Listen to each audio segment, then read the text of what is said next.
Bonjour et bienvenue sur ce format intitulé Une bouteille à la mer. Allez, c'est parti, on va direct dans le vif du sujet. Et nous partons donc en direct du tribunal judiciaire de Paris puisque la nouvelle est tombée. Inéligibilité avec exécution immédiate pour Marine Le Pen et ses co-prévenus.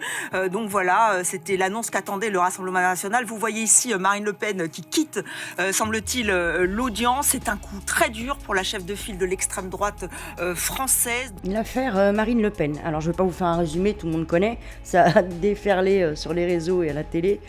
Et à juste titre, hein, parce que bon, qu'on la condamne parce qu'elle a piqué du pognon, c'est carrément normal. Maintenant qu'on la condamne à l'éligibilité, je crois que c'est très grave. Et en plus, quand on sait que Gaël Nofri, qui était ancien conseiller pour sa campagne là, en 2012, il avait déjà dénoncé tout ça. Donc les médias savaient qu'il y avait une affaire sous le manteau, mais personne ou très peu en ont parlé. Hein. Et là, il relance l'affaire, maintenant, à 2 ans des élections. Et elle est jugée très rapidement. Hein. Ça, je crois que ça s'est jamais vu, hein, un jugement aussi rapide. Donc la question se pose, pourquoi maintenant ? Bon, je pense qu'on a la réponse. Donc quand on nous dit que c'est pas politisé, on se fout carrément de notre gueule. En plus, quand on connaît les affaires LFI, les affaires des différents gouvernements Macron, hein, parce que c'est pas rien quand même, hein, c'est scandaleux que ces gens-là puissent encore rester au pouvoir. Il faudrait que les Français quand même se lèvent et qu'on arrête d'avoir des gouvernements d'escrocs, parce que c'est carrément ça. Hein. Je vais vous mettre une vidéo de Berkoff qui qui est en interview avec Pasco, parce qu'il a sorti un livre, et qui dénonce très bien tout ça. Vous allez voir, écoutez, c'est stupéfiant. Alors, je suis fatigué le soir, et puis le lendemain, je recommence, parce que si moins on se sert de la démocratie, plus elle s'use. Moins on dénonce les choses, plus quelque part il s'augmente en France. Et si personne ne dénonce la mafia qui est en train de se mettre en place, elle va s'installer de façon durable. Nous sommes dans des pays où on peut encore un peu faut le dire ce qui va pas. Donc il faut le faire. Moins on le fera, plus les taux se resserrent. Alors justement, attendez, vous parlez de mafia, mais vraiment mafia, c'est le terme qu'il faut employer. C'est fort, mafia, quand même. Depuis quelque temps, je parle de mafia, c'est clair. Il y a une mafia qui s'installe en France, qui gagne de plus en plus d'argent, et en gros, il y a une corruption endémique qui est en train de se mettre en place, avec des lois qui favorisent ces gens-là. Je dis bien qui favorisent ces gens-là. Aujourd'hui, si les gens ne se réveillent pas, la mafia s'installe en France. Alors, Philippe Pasco, rentrons dans le vif du sujet, parce que vous allez fort quand même de café, vous dites mafia, vous dites corruption. Votre livre fourmille d'exemples, mais je voudrais que vous me donniez comme ça, tout de suite, parlons d'un ou deux exemples qui vous ont particulièrement frappé. Je parle du nouveau livre. Hein, Je vais vous donner un exemple bien précis. Par exemple, en 2018, c'est pas vieux. Non. Hein, c'était juste après une élection qui avait eu lieu en mai 2017. Eh bien, en 2018... Mais 2017, les présidentielles. Oui, 2017, mais 2017, les présidentielles. Vous tombez bien, c'est juste ça. Donc, le gouvernement, en 2018, donc à peine un an après l'élection présidentielle, d'accord ? Tout à fait. Il y avait plus de 56% des ministres qui avaient eu affaire avec le fisc et la justice. 56%. Presque 60%. Vous voulez dire des ministres du gouvernement ? Des ministres du gouvernement Macron.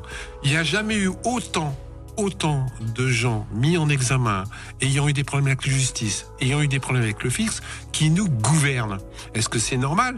Des gens qui nous demandent d'être propres, d'être intègres, etc., n'est pas un copec sur eux à ce sujet-là.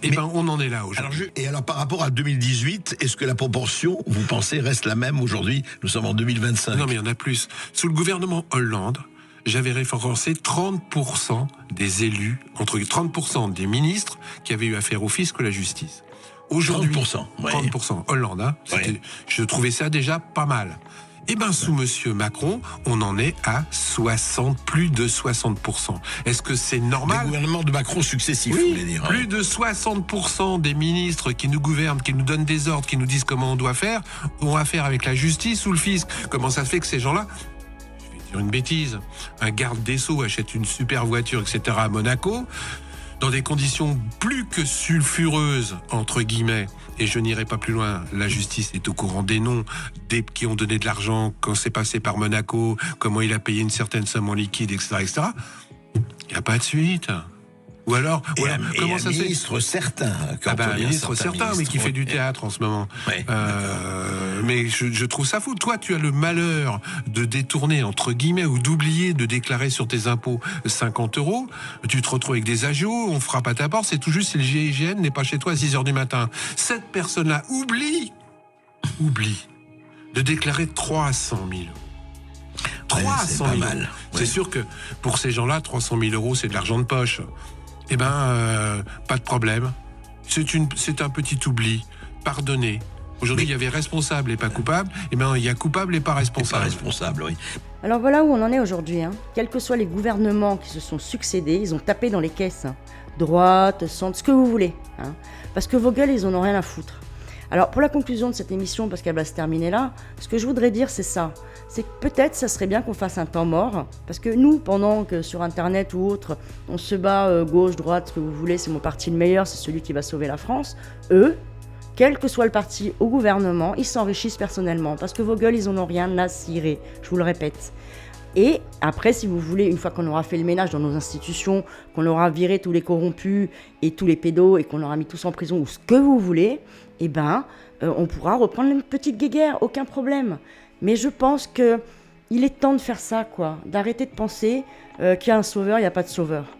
Il y a juste des gens qui sont là pour s'enrichir personnellement et pas enrichir la France. Ni l'Europe d'ailleurs, parce que bon, l'Europe c'est pareil. J'en parlerai peut-être dans une autre émission. Mais voilà. Je vais vous laisser avec une vidéo de Pasco, pareil, la même interview, où il explique pourquoi les ministres qui ont été condamnés ou autres sont toujours en place malgré leur casier judiciaire et qui peuvent exercer tranquillement. Voilà, je vous fais des gros bisous et puis je vous dis à la prochaine. Bisous. Mais comment il se fait Si ça, c'est pas malhonnête, excusez-moi. Ouais, mais alors, Philippe Pasco, comment il se fait que personne n'ait pensé, vous avez fait une pétition là-dessus, mais personne n'ait pensé, selon les législateurs, enfin, mais après tout... Mais le pire, André, c'est que la loi a été votée. Cette loi du casier judiciaire vierge pour les élus. Oui, elle a été votée le 1er février 2017. À l'ensemble des députés présents. Et qu'on me dise pas que c'est pas vrai, j'ai participé à la conception de cette loi avec le sénateur Cabanel et une députée qui s'appelait Coste, je sais pas quoi. La loi a été faite pour que les élus aient un casier judiciaire vierge. Elle a été votée à l'unanimité de tous les présents le 1er février 2017. Elle est dans un casier au Sénat pour une deuxième lecture. Je peux vous donner le nom du casier, la pile où elle est. Depuis 2017, elle n'est toujours pas sortie du casier. Il suffit qu'un seul groupe politique du Sénat. Vous voulez dire que ça a été voté par l'Assemblée, pas par le Sénat, et c'est enfermé dans une... C'est dans un casier au Sénat. Donc elle existe, cette loi-là.